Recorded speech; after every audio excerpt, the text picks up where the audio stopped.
Hello दोस्तों। सो अब तो 2 दिन रह गए पेपर के लिए। होप सबकी अच्छी से तैयारी हो गई होगी। आई नो इस समय पे बहुत टेंशन होती है। लगता है अरे कुछ नहीं आता, सब भूल गए। ठीक है, मेरे को भी मतलब जब पेपर होता था मेरे तो एकदम नींद ही उड़ जाती थी, है ना। सो चलो, ज्यादा टाइम बर्बाद ना करते हुए सीधे पॉइंट पे आती हूँ, क्योंकि आई नो कि ये समय बहुत प्रीशियस है। बट मुझे ये टॉपिक बताना था, बहुत इंपॉर्टेंट था, इसलिए थोड़ा लेट हो गया, थोड़ा शेड्यूल की वजह से। बट या आज मैं ये बताऊंगी कि जब नीट का पेपर आपको हाथ में मिले, द फाइनल क्वेश्चन पेपर आपको मिले, तो उसे सॉल्व कैसे करना है ना। सो सो अब देखो, सब बच्चों की, सारे कैंडिडेट्स की, सबकी एक अलग टेक्निक होती होगी, सबको अलग अलग बताया गया होगा कि पेपर कैसे सॉल्व करना। और आई बिलीव, मैं मानती भी हूँ, सबने उस तरीके से बहुत प्रैक्टिस भी की होगी, सो दैट टाइम मैनेजमेंट या पेपर सॉल्व करने का कोई इश्यू ना आए। ठीक है, I agree with all of you. ठीक है, बट द पॉइंट इज, कभी कभार देखो क्या होता है, हम पूरे साल जैसे भी मेहनत करते हैं, मैं ये सिर्फ पढ़ाई की बात नहीं करी, मैं सबके लिए बात कर रही हूँ कि हम जैसे भी प्रैक्टिस करते हैं, बट जब वो फाइनल कंडीशन आती है ना कि अब हमें ये करके दिखाना है, तो वो चीज ही अलग, मतलब वो सिचुएशन ही अलग हो जाती है। तो मैं ये कहना चाहती हूँ कि उस टेक्निक में ना स्टिक नहीं रहना है कि अरे हम तो पहले फिजिक्स करते थे तो हम फिजिक्स ही करेंगे, या हम तो पहले केमिस्ट्री करते थे कि हम केमिस्ट्री ही करेंगे टेस्ट में, पेपर में, हम पहले बायो सॉल्व करते थे कि हम बायो ही करेंगे। ठीक है, करना है, ओ ऑब्वियसली आपने पूरे साल उसकी प्रैक्टिस की है। मैं ये आपसे नहीं कह रही कि at the end of the day, last moment पे अपनी टेक्निक चेंज करो, बिल्कुल नहीं करनी है। ठीक है, it's very wrong. Okay, but the point is, अब मान लो आपने पेपर स्टार्ट किया, लेट्स टेक अ कंडीशन, एक एग्जांपल लेते हैं कि आप पहले करते हैं bio, then chemistry and then physics. Okay, आप पेपर में भी उसी स्टाइल से करने लगे। ठीक है, आपने पहले बायो करी, ठीक, बट क्या हुआ, आपसे बायो हो नहीं रही है, मान लो बायो नहीं हो रही है, मान लो क्या ऐसा होता है कभी कभार। तो कहने का मतलब ये है, बायो पर रुके नहीं रहना है। आपसे अगर बायो का क्वेश्चन नहीं लग रहा है, आपको लग रहा है बायो टफ लग रही है आपको, तो आपको आगे बढ़ना है, फिर टेक्निक बदलनी है। केमिस्ट्री पे आ जाओ, जो नहीं हो रहा छोड़ो उसे, शुरू में उसमें नहीं रुकना, अपना टाइम वेस्ट नहीं करना है। बायो अगर नहीं हो रही है, केमिस्ट्री पे आओ, अगर केमिस्ट्री नहीं हो रही तो फिजिक्स पे आओ। कहने का मतलब ये है, अगर लगे कि यार पेपर टफ है, तो देखो कोई भी पेपर पूरा टफ नहीं होता है। लास्ट टाइम का मैं एग्जांपल देती हूँ, मेरी अभी जैसे कि मैंने नहीं, मेरी क्या टेक्निक होती थी, मैं पहले बायो और केमिस्ट्री अटेम्प्ट करती थी एंड देन फिजिक्स करती थी। बट लास्ट टाइम जब मैंने वही किया, मैंने पहले पेपर उठाया और सीधे बायो पे कूदी। पहला क्वेश्चन किया, नहीं हुआ, दूसरा किया, नहीं हुआ, मेरी तो हालत ही टाइट हो गई कि अरे ये क्या हो रहा है, बायो को नहीं हो रही है सॉल्व, और टाइम पे बीता जा रहा है, बीता जा रहा है। ठीक है, वो तो फिर मैंने अपने आप को काम किया कि नहीं प्रतिज्ञा, कामनेस अपनी नहीं खोनी है, टेंशन नहीं लेनी है। ठीक है, फिर मैंने क्या किया, मैंने उसी समय उसको छोड़ा कि छोड़ो, नहीं हो रहा, रहने दो। फिर मैंने केमिस्ट्री किया, केमिस्ट्री का भी एक क्वेश्चन किया, नहीं हुआ, दूसरा किया, नहीं हुआ, मैं घबरा गई, अरे ये क्या हो रहा है। फिर मैंने फिजिक्स किया, फिर वो भी नहीं हुआ, एक क्वेश्चन लगाया, फिर मतलब रुकना नहीं है। अगर आपसे, मैं ये बताना चाह रही हूँ इतने सारे एग्जांपल दे दे के, आपसे अगर एक क्वेश्चन नहीं हो रहा है, दूसरा करो, दूसरा नहीं हो रहा है, तीसरा करो, किसी भी क्वेश्चन पर ज्यादा टाइम वेस्ट नहीं करना है। देखो, कोई क्वेश्चन नहीं आ रहा, आप वो छोड़ के आए, कोई बात नहीं, बट कोई क्वेश्चन आते हुए भी छोड़ के आए, ये क्राइम है। शुरू में आपको किसी भी क्वेश्चन में टाइम वेस्ट नहीं करना है। आपको क्या करना है, अगर आपकी टेक्निक से वो पेपर आपसे सॉल्व हो रहा है, कि अगर आपसे बायो है, बायो आप पहले करते हैं और आपसे बायो सॉल्व हो रही है, तो अच्छी बात है। आप अगर केमिस्ट्री करते हैं, आपसे अगर केमिस्ट्री सॉल्व हो रही है, अच्छी बात है। अगर आपके प्लान ऑफ एक्शन से काम हो रहा है, तो उससे बेटर तो कोई बात ही नहीं है। बट अगर सिचुएशन कुछ अलग होती है, कि मान लो अब हमें नहीं पता ना कि एग्जामिनर क्या पेपर सेट करेगा, मान लो पिछले साल बायो का पेपर टफ आया, इस बार केमिस्ट्री का पेपर टफ आ सकता है, फिजिक्स का टफ आ सकता है, वी नेवर नो। तो मैं यही कहना चाहती हूं कि अगर आपके प्लान ऑफ एक्शन से काम ना बने, तो आपको पेपर करते जाना है। मैंने क्या किया था लास्ट टाइम, और यही मेरा सबसे बड़ा टर्निंग पॉइंट था उस पेपर का। अगर मैं गलती से बायो में टाइम वेस्ट कर देती, ठीक है, एंड देन केमिस्ट्री में भी टाइम वेस्ट कर देती, केमिस्ट्री में लगी रहती, तो वही मेरा टाइम चला जाता और मैं फिजिक्स मेरी रह जाती। इजी आई थी फिजिक्स। अब मैंने पेपर उल्टा स्टार्ट किया था। यूजुअली बच्चे यही करते हैं कि पहले बायो कर लेते हैं, केमिस्ट्री फिर करते हैं, फिर फिजिक्स करते हैं। तो मैंने भी पेपर उल्टा स्टार्ट किया था। अगर मैं सारा टाइम बायो को दे देती, सॉल्व तो मैं कर लेती, बट जब फिजिक्स पे आते आते टाइम ही नहीं बचता, और फिजिक्स बहुत ईजी थी। बट अगर फिजिक्स में मेरे को टाइम नहीं मिलता और मैं मतलब मतलब क्या एकदम हाइपर हो जाती है, टाइम ही कम था, तो मेरी फिजिक्स भी गलत हो जाती, जो कि मेरा पिछले साल हुआ था। लास्ट टाइम टू लास्ट मतलब इससे मतलब 2021 में जब मैंने नीट का पेपर दिया था, मेरा बायो का बहुत अच्छा था, केमिस्ट्री का भी बहुत अच्छा था, बट वही टाइम का इशू हुआ, फिजिक्स आते हुए छूट गई। तो बट हमें आती है, वो हमें पता है, एग्जामिनर को थोड़ी पता है कि अरे उस बच्चे को पेपर आता है, उसका छूट गया, नहीं, नंबर तो नहीं आएंगे ना। उस काम का फायदा ही क्या हुआ जो आप एक्सप्रेस नहीं कर पाए। We need to express it, हमें कितना आता है वो हमें पता है ना।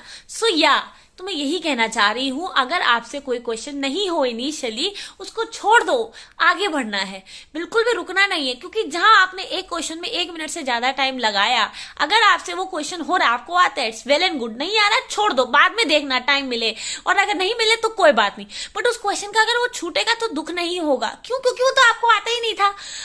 तो यही है। और नेगेटिव मार्किंग ध्यान रखना है। देखो कभी कभार क्या होता है, अगर पेपर इजी आ जाए तो ओवर कॉन्फिडेंट नहीं होना है। कभी पता नहीं क्या होता है, ये मैंने बहुत मेरे साथ तो हुआ है, मुझे नहीं पता आपके साथ हुआ है कि नहीं हुआ है। अगर हुआ हो तो बताना जरूर कमेंट सेक्शन में कि हम लोगों को ना हिप्नोटाइज मतलब हम भ्रमित हो जाते हैं। ऑप्शन ऐसे सेट होते हैं, मान लो 25 मीटर पर सेकंड स्क्वायर है, ठीक है, तो ऑप्शन आएंगे 25, 2500, 250 एंड 225। तो हम क्या करेंगे, जल्दी से जल्दी 25 कर देंगे, हम यूनिट्स नहीं देखेंगे। बार बार कह रही हूं, कोई भी क्वेश्चन अगर इजी भी है, उसको अच्छे से पढ़ना है, सारा एक एक लाइन पढ़ना है, सारे ऑप्शन पढ़ने हैं। कभी भी आंसर, ये एक मेरी ट्रिक है, कभी भी आंसर आपको फर्स्ट ऑप्शन तो होगा ही नहीं, बहुत रेयर ही होगा, मैं ये नहीं कह रही कभी नहीं होगा, कभी कभार होगा, बट अगर आपको फर्स्ट ऑप्शन में आंसर आ रहा है ना, तो इसका मतलब ये नहीं आप फर्स्ट ऑप्शन में टिक कर दे, बिल्कुल नहीं करना है। चारों ऑप्शन पढ़ने हैं, ठीक है, चारों ऑप्शन पूरे पढ़ने हैं, एक एक करके लाइन पढ़नी है। ये ही माइनर मिस्टेक होती है। पेपर बहुत ईजी आता है, पेपर टफ नहीं आएगा। यही है कि एक टॉपर को या जिनका सिलेक्शन हो जाता है और जिनका सिलेक्शन नहीं हो पाता है, उसमें यही फर्क होता है। 4 साल मेरा नहीं हुआ है, 5 साल जितने साल भी नहीं हुआ था, और एक बार हुआ। मेरी पढ़ाई में कोई कमी नहीं थी, मेहनत तो होती तब भी की थी, बस उसमें ये थी कि मैं सारे ऑप्शन नहीं पढ़ती थी, सिली मिस्टेक बहुत कर देती थी। जहां ये सिली मिस्टेक कम होंगी, आपका भी सिलेक्शन हो जाएगा, जैसे मेरा हुआ। मेरी जब जल्दबाजी खत्म हुई, सो या सारे ऑप्शन पढ़ने हैं। मोरल ऑफ द स्टोरी, अगर मैं इस वीडियो को अब यहाँ पे मैं खत्म करूं, ज्यादा टाइम नहीं लूंगी, इस वीडियो का यही मोरल है कि टेक्निक पे अपनी स्टिक नहीं रहना है। अगर आपका प्लान ऑफ एक्शन से काम चल रहा है, अगर मान लो आप फिजिक्स करने बैठे हैं, शुरू किया है, फिजिक्स आपसे हो रही है, तो वेल एंड गुड, नहीं तो पेपर में जल्दी जल्दी करना है। जो जल्दी जल्दी क्वेश्चन हो रहे हैं, जल्दी जल्दी करना है। पहली बार में अगर आपसे एक बार में हो रहा है वो करो, फिर दूसरी बार में जो धीरे धीरे करके हो रहा है वो करो, मतलब ऐसा जल्दी जल्दी क्वेश्चन पेपर करना है, ये नहीं कि वेट करना है, क्योंकि टाइम बहुत जल्दी। और हाँ, मोस्ट इंपॉर्टेंट, सेक्शन बी जो पेपर है ना, उसमें हमें क्या कहते हैं, 15 क्वेश्चन में से आपको 10 करने होते हैं, ठीक है। तो ट्राई करना, शुरू के 10 करो। आप 15 के 15 पढ़ोगे तो टाइम वेस्ट होगा, ठीक है। तो जल्दी कोशिश करना, बाकी अगर नहीं हो तो वही। तो ये जो सेक्शन बी वाला है ना, तो जरा जल्दी करना, क्योंकि इससे बहुत टाइम वेस्ट होता है, ठीक है ना। सो यही है। और सिली मिस्टेक ध्यान रखना है। क्या नाम है, ऑप्शंस बहुत ही ट्रिकी आते हैं। हम बिल्कुल मतलब हम एकदम पता नहीं क्या हो जाता है हम लोगों को, हमें वो ऑप्शन दिखता ही नहीं है कि अरे यही तो है, सारे ऑप्शन पढ़ने हैं। ये गलती मैंने बहुत बार की है, मेरा 4 साल जो अटका है ना, वो सिर्फ इन्हीं गलती की वजह से हुआ है। कैलकुलेशन मिस्टेक्स, ठीक है, आपका क्या मतलब सिली मिस्टेक्स। और अगर आपको पेपर टफ लग रहा है तो मानो आपको ये सोचना है कि सबके लिए पेपर टफ है। पेपर टफ आए तो घबराना बिल्कुल नहीं है, ठीक है। मुझे तो आज भी याद है, जब भी मैं जाती थी टेस्ट देने, पेपर देने, तो मेरे में तो फ्लैशबैक आ जाता था, क्योंकि जैसे कि सबको पता है मेरे ड्रॉप्स थोड़े ज्यादा थे। तो लास्ट टाइम जब गई थी ना, तो मेरे दिमाग में चल रहा था कि यार इस बार नहीं हुआ ना तो बस पता नहीं क्या ही होगा, और बाहर मम्मी पापा खड़े हैं, ऐसा मतलब ऐसे ऐसे ख्याल आते थे। तो वही है, देखो सबके साथ अच्छा होगा, जल्दी जल्दी अच्छे से पेपर करना, ठीक है, अच्छे अच्छे से करना। और यही कहना था, ये बात जरूरी थी इसलिए कहा है, दोबारा कह रही हूँ।